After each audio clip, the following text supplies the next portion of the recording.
Salam hər kəsə. Bugünkü fizika dərsimizin mövzusu sabit cərəyan qanunları olan bölmədən sabit elektrik cərəyanı, cərəyan şiddəti, dövrə hissəsi üçün ohm qanunu və naqilin müqavimətinə aid olan testlərin izahından ibarətdir. Keçək testlərimizin izahına. Baxaq bir nömrəli testə. Deməli, sabit cərəyan axan dövrə hissəsinin hansı nöqtəsində elektrik cərəyanı potensialı ən böyükdür? Bilirik ki, elektrik cərəyanı potensialın azalması istiqamətində yönəlir.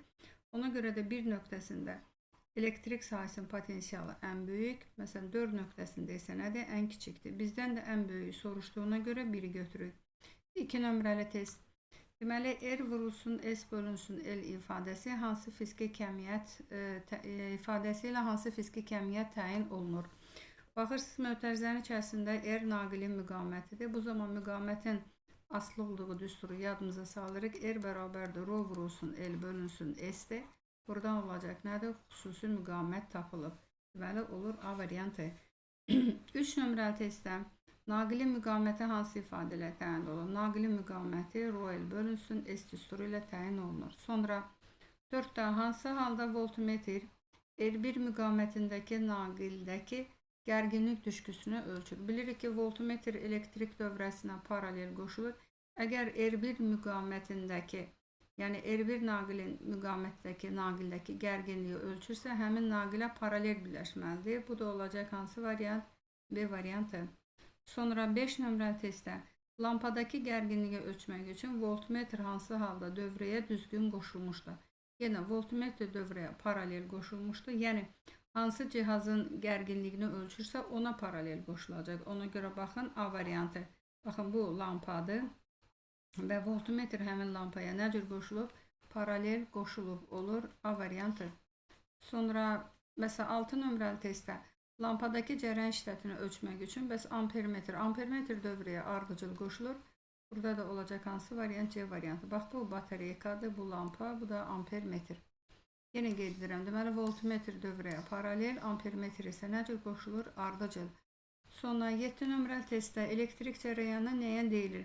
Elektrik cərəyanı yüklü zərrəciklərin nizamlı hərəkətinə. Baxın, C variantı. Yüklü zərrəciklərin istiqamətlənmiş nizamlı hərəkəti. 8. Hansı fiziki kəmiyyət naqilin en kəsiyinə müəyyən zaman müddətində, deməli T verilib, müəyyən zaman müddətində keçən yükün bu zaman fasiləsinə olan nisbəti, yəni yükün zamana olan nisbəti bizə verəcək cərəyan şiddətini. Olur B variantı. 9 nömrəli test naqilin müqavimətinin onun uzunluğundan asıllığına uyğundur. Deməli, naqilin müqaviməti onun uzunluğu ilə düz mütənasibdir.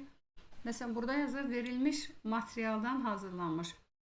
Verilmiş materialdan hazırlanmış deyirsə, bu xüsusi müqavimət deməli sabitdir.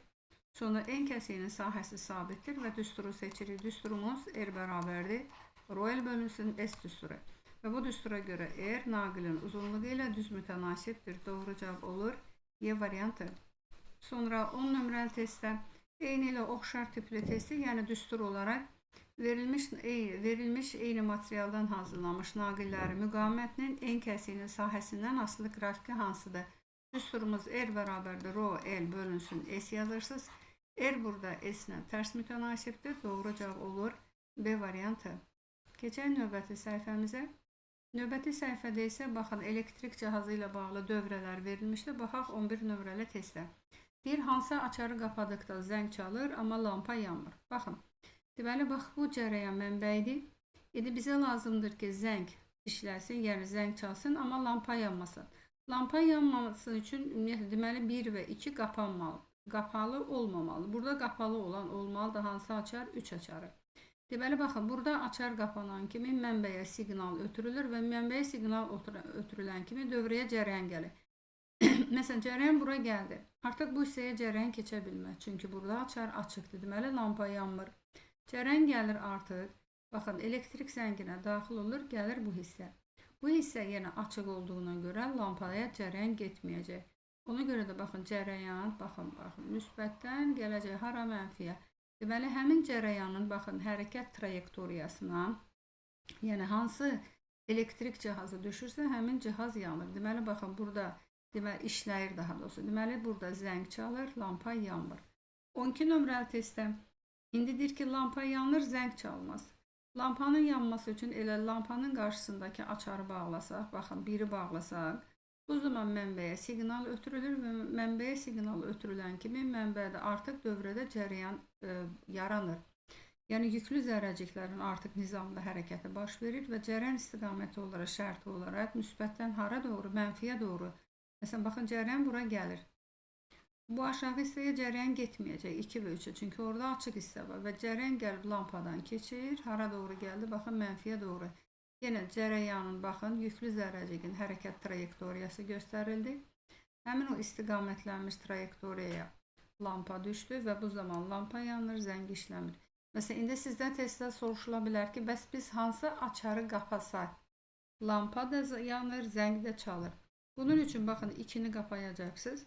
2-ni qapayan zaman, bu zaman baxın, cərəyan, yüklü zərrəciklərin hərəkəti belə baş verəcək. Baxın, gəldi, zəngin içərisinə daxil oldu, sonra gəldi, baxın, bu hissəyə. Cərəyan istiqamətini çəkdik. Və həmin istiqaməti çəkəndə artıq həm lampa yandı, həm lampa yanır, həm də zəng işləyir. Sonra baxaq 13 nömrəli testdə. Deməli, cərəyan mənbəyi verilmişdi və burada 4 dənə lampa var. Və bizdə xüsusi qoyub indi. Deyir ki, 1 və 3 açarlarını qapadıqda, baxın, biri qapıyır, bir də 3 qapandı. İndi deyir ki, hansı lampalar yanar? Deməli, açar qapanan zaman hansı hissə əgər qapalı dövrə təşkil edirsə, həmin hissədən elə bir ki, mənbəyə siqnal ötürülür. Və mənbəyə siqnal ötürülən zaman həmin lampalar yanacaq. İndi baxın, bura açar qapandı. Bax, bu hissədən cərəyan gəlir. Baxın, cərəyan gəldi. Bu nöqtəyə çatanda o 2 yerə budaqlana bilər. Yuxarı budağa isə cərəyan getməyəcək. Çünki burada 2 açarı açıqdır. 2 açarı açıq olduğundan görə 1 və 2 lampaları heç vaxt yanmayacaq. Bu zaman hansı lampalar yanacaq? Baxın, cərəyan gəlir. Cərəyan istiqaməti olaraq müsbətdən mənfiyə, şərti olaraq. Bu zaman 3 və 4 lampaları yanacaq. Doğru cavabımız olacaq D variantı. Sonra 14 nömrəli testdə isə deyir ki, yalnız bir açarını bağladılar. Bir açarı bağlanıbsa, məsələn, 2 də açıqdır, 3 də açıqdır. Deməli, yuxarıdakı lampalar yanmayacaq. Yalnız hansı lampa yanacaq? 2 və 4. Baxın, cərəyan müsbətdən hara doğru gələcək? Bura cərəyan istiqamətini çəkdik və həmin istiqamətə hansı lampalar gəldi, düşdü? 2 və 4. Yəni 2 və 4 düşür qapalı dövrənin içərisinə və onlardan cərəyan keçir. Sonra 15 nömrəli testdə 15 nömrəli testdədir ki, 1 və 2 açarlarını qapadıqda, indi yenə burada xüsusi qoyub, deməli 1 bağlandı, bir də 2 bağlandı. Deməli 1 bağlanırsa, artıq burada bir qapalı dövrə yaranır və həmin qapalı dövrənin içərisində hansı lampalar var? 2 və 1 lampası. Onlar yandı. Sonra 2 açarını bağladı. 2 açarını bağlayanda, baxın, mənbədən cərəyan gəlib 2 yerə budaqlanır. Həmin cərəyan, baxın, bu hissəyə keçdikdə, baxın, gəlir bu hissəyə. Burada da o 2 yerə budaqlana bilərdi, amma budaqlanma getmir. Çünki burada 3 açarı açıq olduğuna görə 4 lampası yanmayacaq. Amma 3 lampası yanacaq. Baxın, ondan cərəyan keçir, gəlir, baxın, bura. Deməli, yanır 1, 2, 3 lampası yanacaq. Doğru cavabımız olacaq C variantı. Baxaq 16 nömrəli testdən. Deməli, 16 nömrəli testdə bizdə I vurtu bizə verir elektrik yükünü. Q bölünsün Y. Q'nun da yerine N'ye yazırsınız. N burada nədir? Naqilin N kəsi ilə tez zaman fasiləsində keçən elektronların sayı 16'da cavabımız olacaq. D variantı. Baxaq 17 nömrəli testdə. 17 nömrəli testdə dövrədə ampermetr nəyi ölçür? Bilirik ki, ampermetr dövrədə cərəyan şiddətini ölçür. Dedi, gəlin baxaq. Deməli, ampermetr cərəyan şiddətini A variantı. Sonra voltmetr nəyi ölçür? Voltmetr, baxın, R naqilinə qoşulduğuna görə R müqamətindəki gərginliyi ölçür. Yəni, bu naqilin uclarındakı gərginliyi ölçür. 19 nömrəli testdə voltmetr verilib. Deməli, voltmetr şkalasının bölgünün qiyməti nəyə bərabərdir? Bir bölgünün qiymətini biz tapmaq üçün, baxın, bir bölgünün qiymətini tapmaq üçün 2 böyük bölgünün fərqini aradakı kiçik bölgülərin sayına nə etməliyik? Bölməliyik. 2 bölgü deyəndə, məsələn, götürək 50 ilə sıfırası olur 50. Arada səhv edin, burada 5 parça var. 50'ni böləcəksiniz 5'ə, 50'ni 5'ə bölüb nə alacaqsınız? 10. Deməli, bir bölgü 10. Əgər burada sizdən mütləq xəta soruşularsa, mütləq xəta da bir bölgünün qiymətinin nə idi? Yarısı. Sonra 20 nömrəli testdə Deməli, lampanın uclarındakı gərginliyi və lampadan keçən cərəyan şiddətini ölçmək üçün voltmetr və ampermetr. Qeyd etdik ki, voltmetr dövrəyə paralel, ampermetr isə ardıcıl qoşulur. İndi baxaq, olur hansı variant? C variantı. Baxın, ampermetr ardıcıl, voltmetr isə lampadakı gərginliyi ölçmək üçün lampaya paralel qoşulur. Olur C variantı. 21 nömrəli testdə metal naqildən axan cərəyan şiddətini 2 dəfə, naqilin uzunluğunu 2 dəfə azatsaq, onun müqaməti necə dəyişər? Naqilin müqaməti cərəyan şiddətindən asılı deyil, müqamətin tabi olduğu düstur. Yəni asılı olduğu düstur Royle-Boles. Yəni müqamət naqilin en kəsiyinin sahəsindən, naqilin uzunluğundan, xüsusi müqamətdən, bir də temperaturdan asılıdır. Burada da uzunluğu dəyişir. Uzunluqla düz mütənasib olduğuna görə uzunluq 2 dəfə azalanda müqamətin də qiyməti 2 dəfə azalar. Doğru cavabımız olacaq. Hansı variant? E variantı. Növbəti səhifəmizə baxaq. Növbəti səhifədə də oxşar tipli testdə yenə metaldan axan cərəyan şiddətini 2 dəfə azaldıb, naqilin uzunluğunu 2 dəfə artırsaq, onun müqaməti 2 dəfə artar. Olur D variantı. Deməli, burada cərəyan şiddətindən asılı deyil. Asılı olduğu düstur Royle-Boles. Sonra 23 nömrəli testdə mis naqilin en kəsiyinin sahəsini artırılır. Yəni sahə artdı. Və soruşur bizə naqilin müqaməti, bir də onun xüsusi müqaməti. Naqilin müqamətin üçün müqamətin deməli sahə ilə olan düsturunu qeyd edirsiniz. Müqamət sahə ilə tərs mütənasibdir. Sahəni artırdılar. Sahəni artıranda erin qiyməti artacaq. Deməli er artdı. Amma xüsusi müqamət isə yalnız material və temperaturdan asılıdır. Həndəsi ölçüdən asılı deyil. Ona görə xüsusi müqamət dəyişməz. Deməli, er müqaməti isə nə edəcək? Er müqaməti azalacaq. Er müqaməti. Çünki sahəni nə ediblər burada? Baxın, sahəni artırırlar. Müqamət də sahə ilə tərs mütənasibdir. Deməli, er rho dəyişməz. Er isə nə edər? Azalar. Sonra baxaq 24 nömrəli testdə. Deməli, verilmiş naqil. Deməli, baxın, burada deyir ki, verilmiş naqil. Verilmiş naqil deyəndə R konstant qalır. Yəni, R konstant. Ohm qanununu yazırıq. Ohm qanunundan deməli, I bərabərdir, U böl R yazaq. R sabit qiymətində I, U ilə düz mütənasibdir. Gərginlik 3 dəfə azalanda, cərəyan şiddətin qiyməti də 3 dəfə azalacaq. D variantı.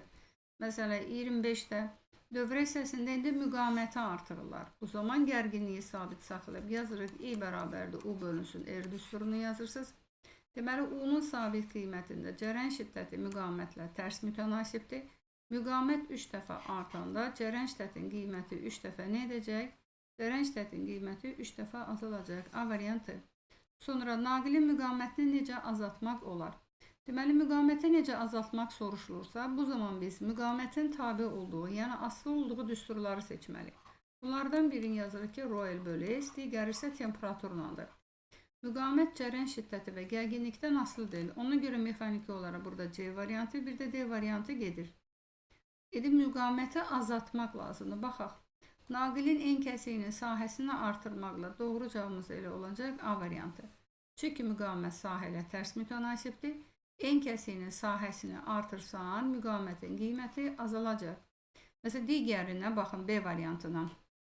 İndi B variantında deyir ki, en kəsiyinin sahəsini azaltmaq. Sahə azalsa müqamət artacaq. Burada isə nə lazımdır? Azaltmaq. Sonra 27. Verilmiş materialdan hazırlanmış naqilin en kəsiyinin sahəsini 4 dəfə azaltdıqda naqilin müqaməti 4 dəfə nə edəcək? Artacaq. Verilmiş materialdan hazırlanmış deyirsə, burada xüsusi müqamət sabit qalır.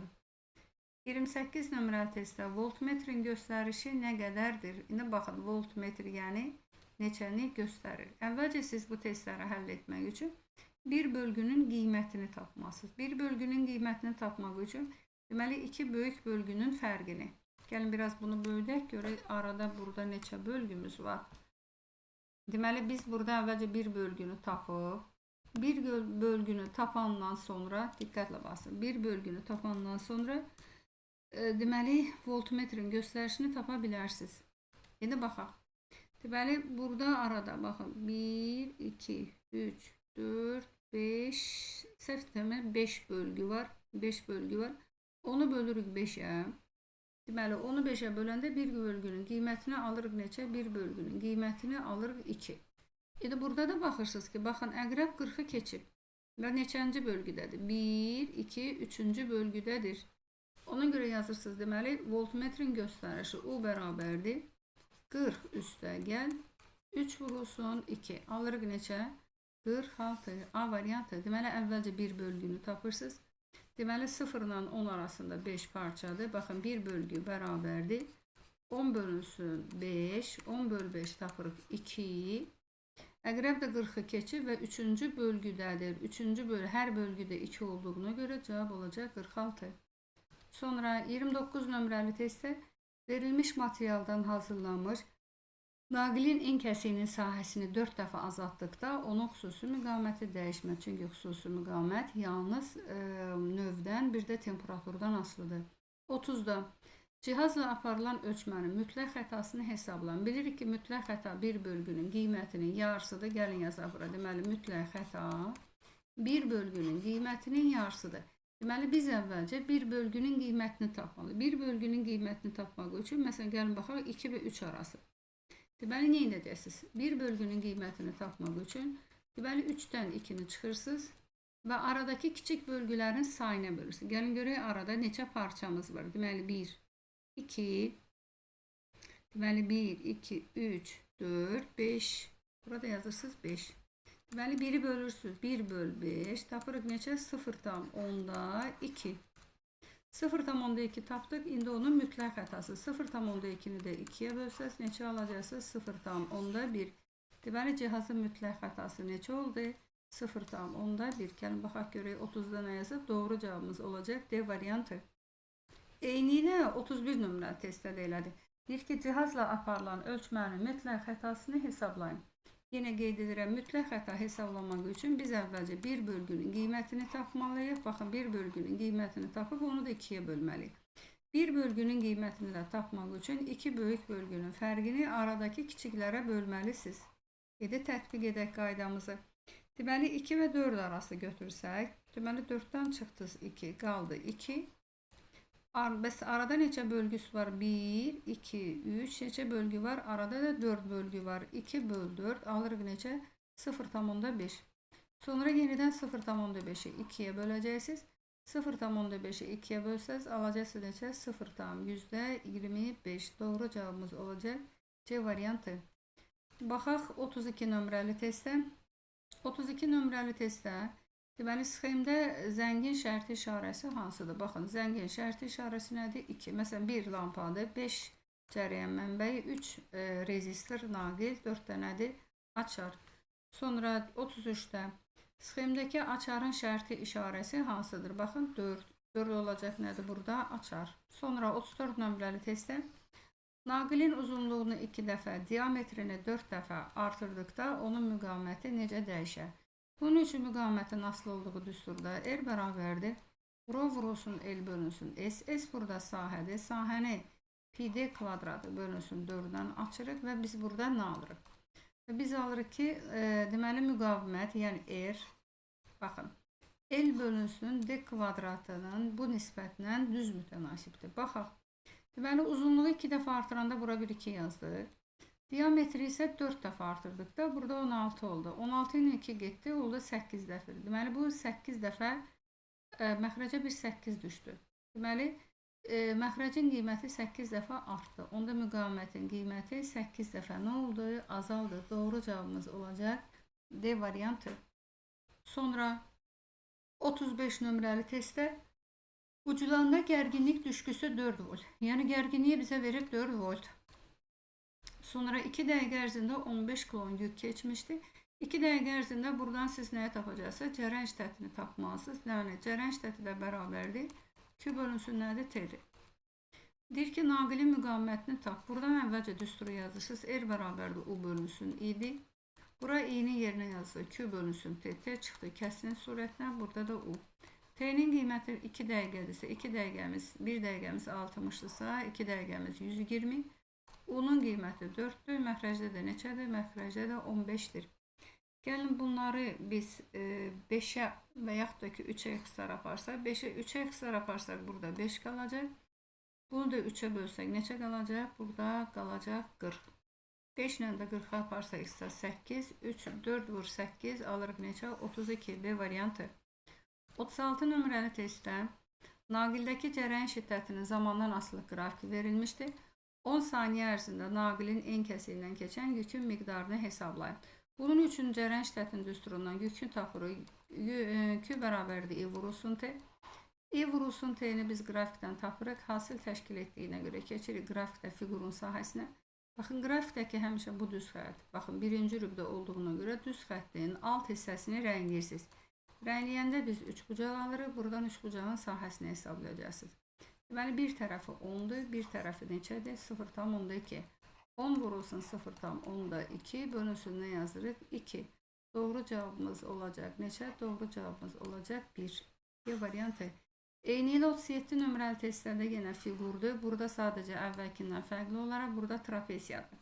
Trapesiya hesablaya bilməyənlər, yəni bəzən görürsünüz ki, oturacaqları tapmaqda bəzi uşaqlar çətinlik çəkdiyinə görə, məsələn, bir 4 bucaqlı, bir 3 bucaq hesablaya bilərsiniz, ya da ümumi elə trapesiya gəlini hesablayaq. Deməli ki, trapesiya oturacaqların cəmi, baxın, paralel üzlər oturacaqdır. Balaca oturacaq 5'dir, böyük oturacaq 8'dir. Yazırsınız 5 üstə gəl 8 bölünsün 2 vurulsun 0,4.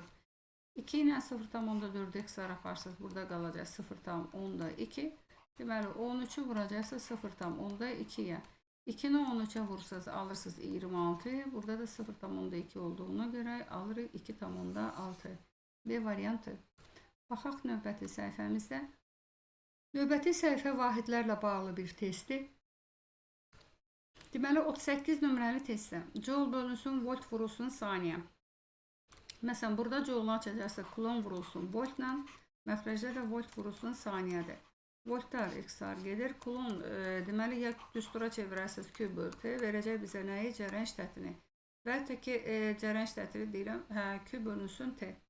Çünki kulonu açacaqsa amper vur saniyə ilə, saniyələr ixtisar gedəndə amper qalır. Amper də nəyin vahididir? Cərəyan şiddətinin. Sonra 39 nömrəli testdə Newton vur metr bizə joule verir. Məxrəcdə də amperin kvadratı vurulsun saniyə var. Elektrik bəhsində deməli joule açacaqsınız. Amper volt vurulsun nə ilə? Saniyə. Yəni I UT. Burada amperin kvadratı vurulsun saniyə. Saniyələr getdi, amperin biri getdi, qaldı volt bölünsün amper, volt bölünsün amper, U bölünsün I, U bölünsün I bizə nə verir? Eri. Və yaxud da ki, hansı formada aça bilərdiniz? Biz bunu məsələn, birbaşa düsturla da gedə bilərsiniz. Yəni, joule bölünsün, amperin kvadratı vur saniyə. Yəni, joule-la deyəcəksiniz, naqildən ayrılan istilik miqdarının vahidi joule-dur. Buraya yazırsınız, I kvadratı vurulsun T. Buradan bərabər qoyuruq, yazaq I kvadratı R vur T. I ilə T'lər getdi, qaldı R. R nədir? Naqilin müqaviməti. Olacaq hansı variant? Y variantı. Sonra 40 nömrəli testdə farad vurulsun amper, vurulsun nədir? Ohm. Gəlin buradan indi düstur vahidi açaq. Deməli, farad kondensatorun tutumunun vahididir. C bərabərdir Q bölü düsturundan. Buradan C'nin yerini, faradın yerinə yazacaqsa kulon bölünsün volt, vurulsun amper. Ohmu da açırıq, volt bölünsün amperlə. Voltlar getdi, amperlər getdi, yerdə qaldı kulon. Kulon oldu elektrik yükünün vahidi. Doğru cavabımız Y variantı. Sonra 41 nömrəli testdə farad vurulsun volt bölünsün saniyə. Farad vurulsun volt, yəni C vurulsun U. C vurulsun U bizə verir Q-nü. Burada da alırsınız Q bölü T. Q bölü T də verir cərəyan şiddətini. Və yaxud da farad vurulsun volt kulondur. Kulon bölünsün saniyədir. Kulon amper vur saniyədir. Amper vur saniyə, saniyə. Saniyələr getdi, qaldı amper. Amper nəyin vahididir? Cərəyan şiddətinin. Sonra 42 nömrəli test. Elektrik müqavimətinin vahidini əsas vahidlərlə necə ifadə olunur? Ümumiyyətlə, müqavimətin vahidini əsas vahidlərlə ifadə etmək üçün ən yaxşı istilik miqdarının Q bərabərdir I kvadratı RT düsturunu seçin. Çünki buradan daha rahat onu siz sırf beynəlxalq sistemə keçə bilərsiniz. Yəni Q bölünsün, I-nin kvadratı vur T. Q burada istilik miqdarıdır. İstilik miqdarının vahidi joule-dur. Joule beynəlxalq sistemdə açılışı kiloqram vurulsun metrin kvadratı böl saniyənin kvadratı. Yəni kinetik enerjinin düsturuna istinad edərək beynəlxalq sistemə gətirmək daha rahatdır. Yəni MV kvadratı bölü 2. Cərəyan şiddətin vahidi amperdir. Burada alacaqsınız amperin kvadratı. Zamanın vahidi də saniyədir. Baxın, burada da saniyenin kvadratı var. Deməli, məxrəcdə saniyə kubu olmalıdır. Baxaq. Deməli, olur hansı variant? Baxın, A variantı. Kilogram vur metrin kvadratı, amperin kvadratı, saniyenin kubu. Keçək 43 nömrəli testdən. İndi isə deyir ki, xüsusi müqamətin vahidini əsas vahidlərlə ifadə et. Xüsusi müqamətin vahidi, yəni rho bərabərdir. 10 vurulsun metrdir. Baxın, 10 vur metr. Burada indi yenə baxın, rho bərabərdir. Ohmu açırsınız nə ilə? Ohmu açır volt bölünsün, amper vurulsun metr. Burada amperlə metr əsas vahiddir. Bizdə nə qaldı? Volt qaldı. Voltu açmaq üçün istifadə edəcəksiniz.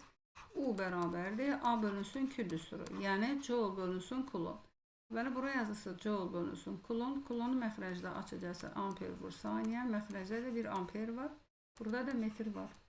Yəni, buradan artıq beynəlxalq sistemə gətirmək sadələşdirildi. Çünki joule beynəlxalq sistemdən yazar. Kilogram vurulsun metr böl saniyenin, metrin kvadratı böl saniyenin kvadratı. Surətdə metr var.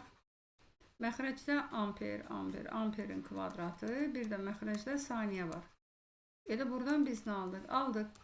Kilogram vurulsun metrin kubu. Oldu amperin kvadratı vurulsun saniyenin kubu. Elə gəl baxaq görək hansı variantdadır. Kilogram vurulsun metrin kubu. Amperin kvadratı saniyenin kubu. Doğru cevap oldu Y variantı. 44 nömrəli testdə verilən qrafikə əsasən müqamətlərin müqayisəsi gedir. Deməli, müqamətin düsturundan R bərabərdir U bölünsün I düsturunu yazsaq. Deməli, burada olur məsələn, U-nu I-yə bölsə qrafikdən bizə verəcək kotangesi alfa. Baxın, burada alacaqsınız kotangesi alfa. Kotangesi alfada da kiçik, kotangesi alfa kiçik bucağın qiymətində böyükdür. Ona görə 1 böyük olacaq 2-dən, o da böyük olacaq 3-dən və yaxud da deməli R bərabərdir. R burada U-la düz, I ilə nədir? U-su böyük olmalı, I-si olmalıdır kiçik. O məntiqlə də gedə bilərsiniz. İndi burada biz aldıq. R1 böyükdür R2-dən, o da böyükdür nədən? R3-dən. Doğru cavabımız olacaq A variantı. Sonra 45 nömrəli testdə. Deməli, burada bizə elektrik dövrəsi verib. AB ucunda gərginlik 24, kondensatorun tutumu, sonra naqillərin müqaməti verib. Deyir ki, R1 müqamətindəki cərən şiddətini hesablayın. Diqqətlə baxın. Deməli, qaydadan da bilirik ki, dərsliklərimizdə də verir bizə sabit cərəyan dövrəsinin hər hansı bir hissəsinə kondensator qoşulursa, həmin hissədə nə keçməyəcək? Cərəyan keçməyəcək. Doğru cavabımız olacaq burada C variantı. 46 nömrəli testdə oxşar tipli testi. Yəni, bu zaman kondensator qoşulub R2 müqavimətinə və həmin hissədə nədir? Həmin hissə ilə bağlı cərəyan şiddəti nəyə bərabər olacaq? Sıfıra bərabər olacaq. Məsələn, kondensator növbəti dərslərdə dəyişən cərəyan dövrəsi keçəcək. Dəyişən cərəyan dövrəsində isə kondensator dolur, boşalır və müntəzəm olaraq dövrədən nə keçir? Cərəyan keçir. Sonra 47. Deməli, iki naqilin volt-amper xarakteristikası verilmişdi. Deməli, naqillərdəki müqamətlərin R1 böl R2. Deməli, sadə bir testi, yəni R1-i və R2-ni ayrı-ayrılıqda tapıb tərəf-tərəfə böləcəksiniz. Məsələn, R1-ə uyğun gərginlik 100-dür. Cərəyan şiddəti onsuz da 4-dür. Elə 100 böl 4, gəlin buraya yazaq 25. Digər isə 200 bölünsün 4. 200 bölünsün 4-dən alacaqsınız 50. Cavabımız olacaq neçə?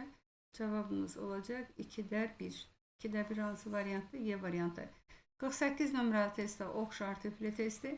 Burada da hər biri üçün R1 və R2-ni tapıb, sonra qiymətlərini yerin, yəni onların nisbətini tapmalı. R1 böl R2 bərabərdir.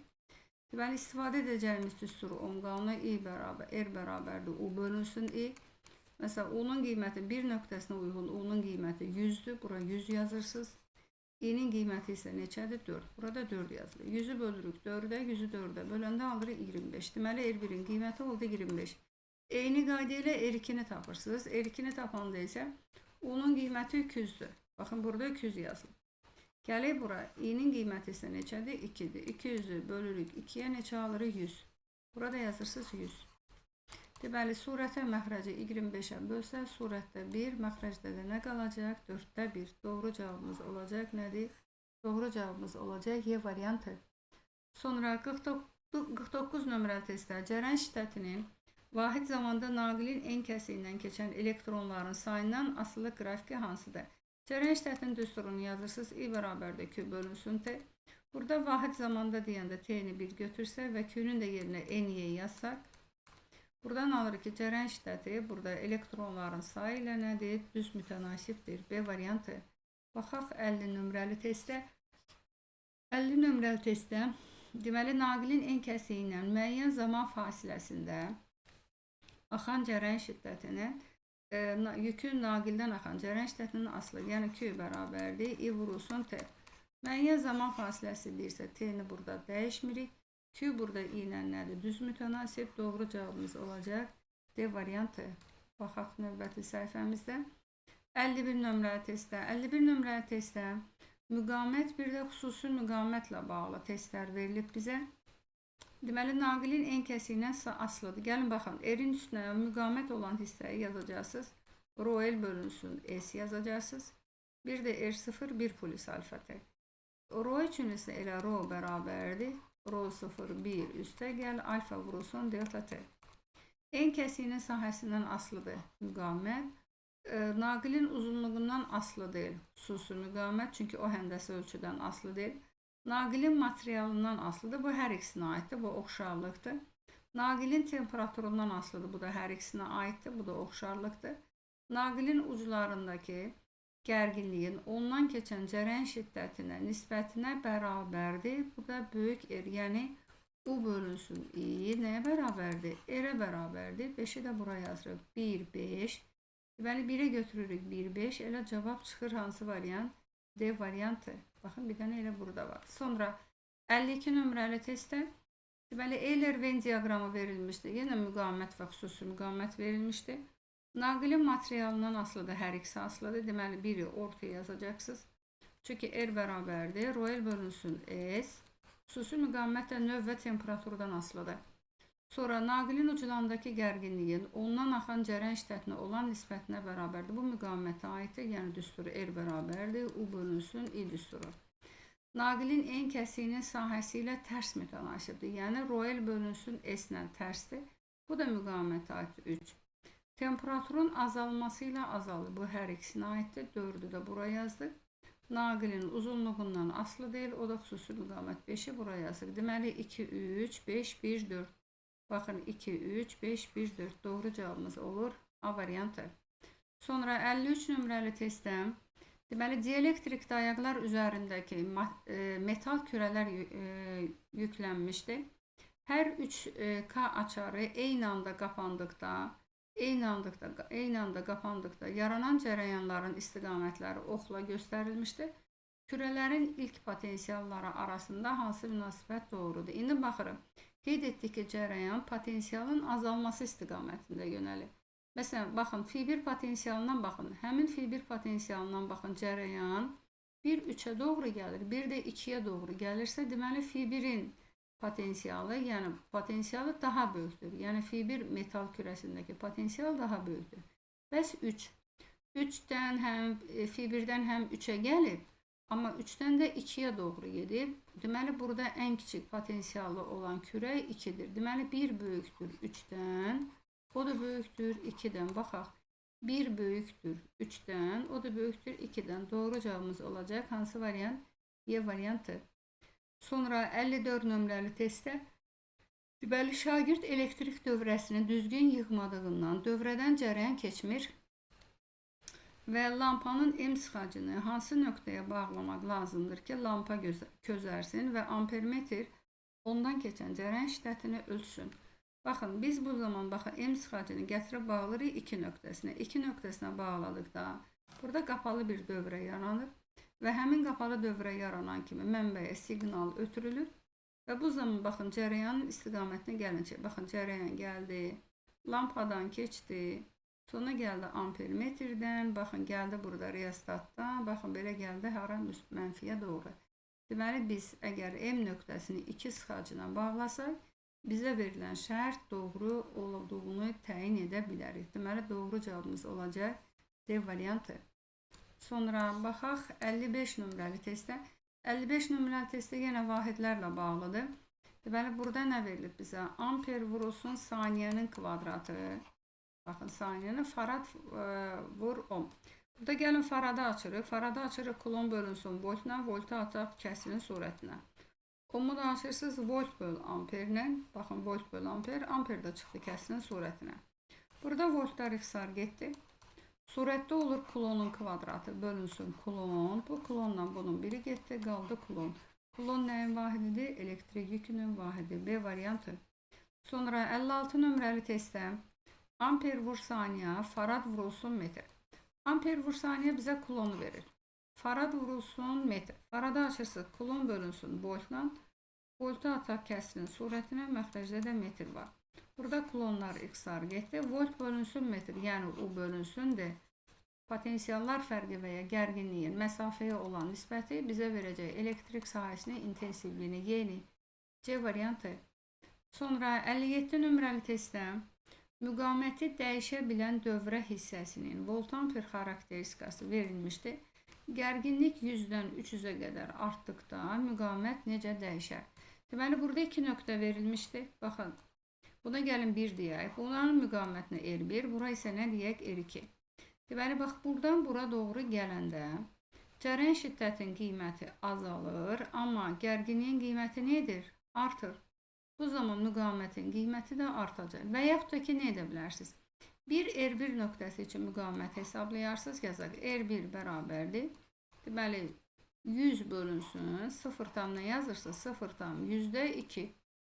0,2 bölsə, burada alacaqsınız necə? Vergülü isə bura bir 2 0 düşəcək. Onlar getdi. Alırsınız 5000. Baxın, 5000. Sonra bir R2 hesablasaq, R2 üçün burada 300'dür. Bu da 0,100'də 1. Vergülisi isə yuxarı 2 0 düşdü. Neçə aldıq burada? Aldıq 30.000. İndi R2-ni R1'ə bölürsünüz. Baxın, müqamətin qiyməti nə olub burada? Artıb. Bu sıfırları silsək, buradan da sıfırları silsək, burada bir dəqiqə 300'dür, 2 0 atdıq. Buradan da 30'u 5'ə bölürsünüz, 6 dəfə nə oldu? Artar. Deməli, R2 bərabərdir 6 R1. Çünki yazır ki, R bərabərdir U bölünsün I kimi yazsaz. Deməli, baxın, 100-dən 300'ə gələndə gərginliyin qiyməti 3 dəfə artıb, cərəyan şiddətin qiyməti isə 2 dəfə azalıb. Onda bu neçə dəfə artıb? Yəni, fərqli müqaməti dəyişə bilən dövrə hissəsi. Yəni, müqamətlərin qiyməti dəyişir. 6 dəfə artıb. Sonra 58 nömrəli testdə də eyni ilə. Deməli, gərginlik 20 voltdan 40 volta qədər artdıqda müqamət necə dəyişər? Yəni, müqaməti dəyişə bilən dövrə hissəsi. Yəni, dövrəyə ayrı-ayrı naqillər birləşdir, belə bil. Bunun üçün, məsələn, bir bu nöqtə üçün müqamət hesablayırsınız, bir də bu nöqtə üçün, sonra tərəf-tərəfə böləcəksiniz. Gəlin R1 hesabla. R1 bərabərdir, 20-ni böləcəksiniz 0,2-yə. Burada olacaq 200, burada alacaqsınız 100. Sonra isə ikinci halı hesabla. İkinci halda isə 40'ı böləcəksiniz 0,8-ə. Vergülisi isə burada 400, 400 bölünsün, nə alır? 100. 40'ı böldü 8'ə, bura aldıq 50. İndi baxın.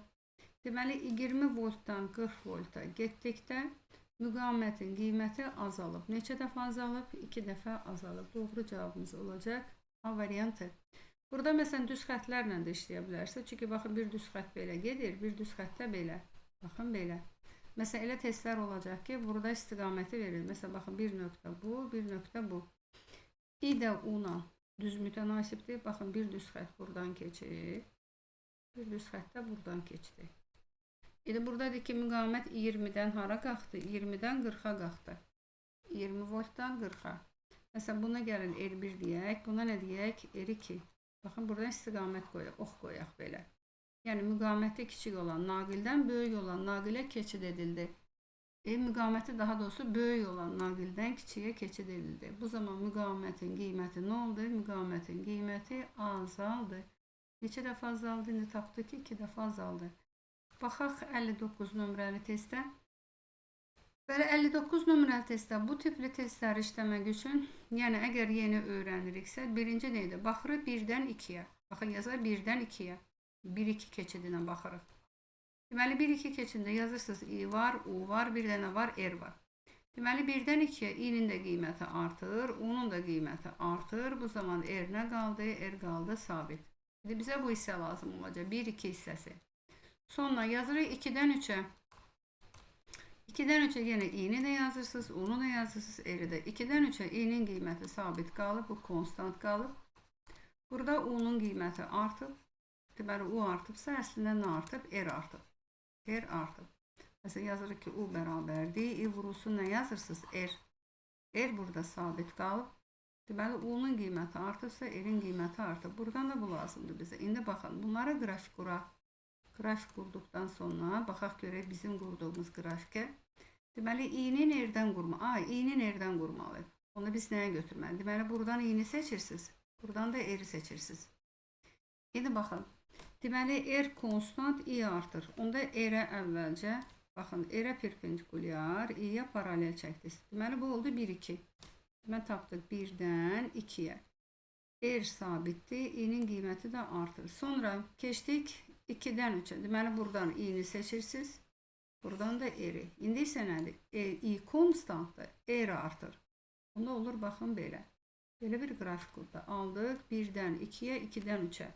Baxın, 1-dən 2-yə, 2-dən 3'ə. Doğru cavabımız oldu, B variantı.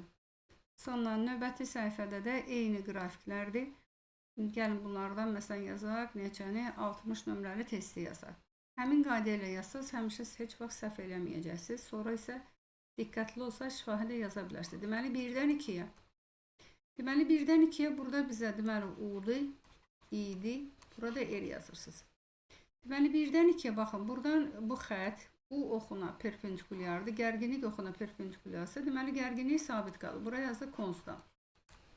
Burada cərəyan şiddəti azalıb. Cərəyan şiddəti azalıb. Cərəyan şiddəti azalıbsa, deməli, müqavimət artıb həmin dövrədən. Yəni, i bərabərdir, u bölər düsturuna görə. Düsturda 3 kəmiyyət var, bu sabit qaldı. Bunun azalması üçün r'in qiyməti nə olmalıdır? Artmalıdır. Sonra keçirik 2-dən 3'ə. 2-dən 3'ə. 2-dən 3'ə yenə yazırsınız i'dir. Deməli, u'dur, i'dir, r'dir. Deməli, u burada, baxın, hər ikisi dəyişir. U da artır, i də artır, r nə qalır? R qalır, konstant.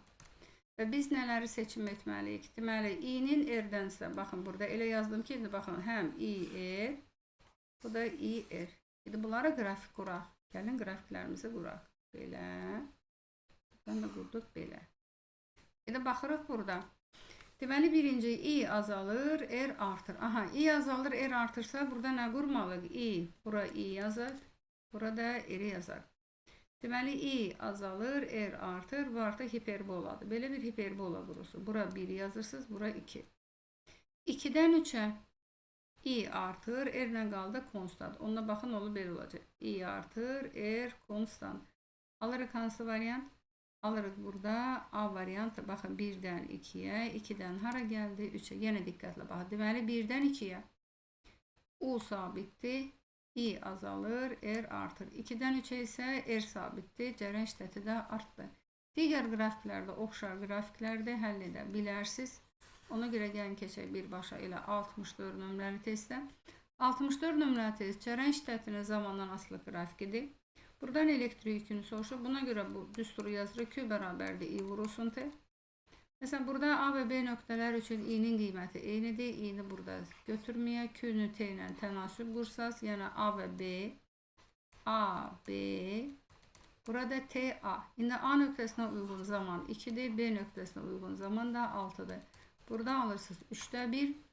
Buradan da deməli B nöqtəsinin yükü A nöqtəsinin yükündən neçə dəfə çoxdur? 3 dəfə çoxdur. Aldıq B variantı. Və hətta ki bir A nöqtəsi üçün yük tapırsınız. Yəni IT 6. Bir dənə də B nöqtəsi üçün 18. Bölsəz yenə 3 qalır. Baxaq 65 nömrəli testdə. Deməli 65 nömrəli testdə hansı ifadələr doğrudur? Deyir ki metal naqilin uzunluğunu metal naqili 2 dəfə uzun olan digər eyni materialdan hazırlanmış naqillə əvəz etdikdə. Burada eyni material sözü gedirsə, bu isə işarə verir ki, burada xüsusi müqavimətin qiyməti sabit qalacaq, yəni dəyişməyəcək. Elə ilk anda biz Y variantını seçə bilərik. Uzunluq 2 dəfə nə olub? 2 dəfə uzun olan, yəni uzunluğu 2 dəfə artırıblar, sahəsi də dəyişmir. Müqavimətin tabi olduğu düsturu yazırıq, R bərabərdir, ρ bölünsün S düsturu. S sabitdir, rho da sabitdir. Bu zaman alırıq ki, naqilin müqaməti onun uzunluğu ilə düz mütənasibdir. Uzunluğu 2 dəfə artıranda müqaməti də 2 dəfə artacaq, olacaq 1, 2. 66 nömrəli testdə deməli cərəyan şiddətinin gərginlikdən asılı qrafiki verilib. Biz yenə qrafikdən istifadə etməklə R1 və R2 müqamətlərini tapıb sonra onları tərəf-tərəfə bölməliyik. Əvvəlcə gəlin R1-i tapaq. Çünki R1-in qiyməti birinci verib.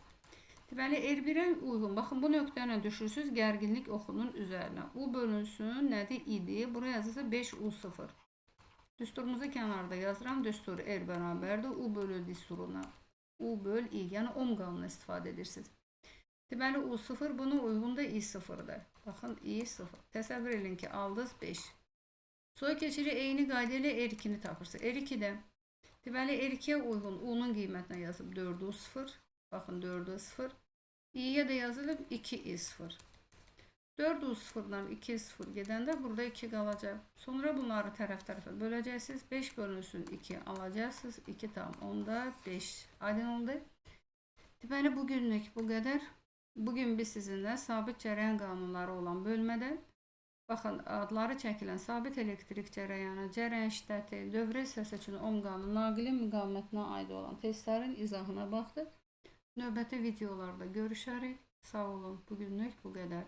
Kanala abunə olub paylaşmağı unutmayın. Sağ olun.